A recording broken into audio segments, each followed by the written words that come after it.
بهادر شریپوف سابق فوتبالباز تاجیک که در خط نیم حمایه بازی میکرد به طور فاجعه‌ای در شهر ایرکوتسک روسیه در سن 39 جان باخت است. در این باره در فیسبوک در گروه فوتبال تاجیکستان خبر دادند. دوستان بهادر شریپوف نوشتند که او را نیروی برق زد و بعد این حادثه چند روز در حالت بیهوشی قرار داشته روز 12 ایول وفات کرده است.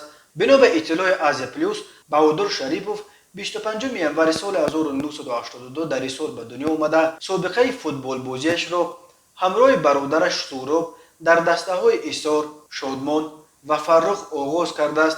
بهادر شریپوف سپس در هیئت دسته های تسکا، انرژیتیک، ریگر تداز، خوجند، وخش، پرواز، خیر و یک مدت در هیئت دسته اندیجان از ازبکستان هنرنمایی کرده است.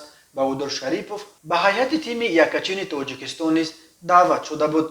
بار آخر بهادر شریپوف سال 2016 در چمپیونات تاجیکستان در هیئت خیر از وحدت به میدان برآمده بود.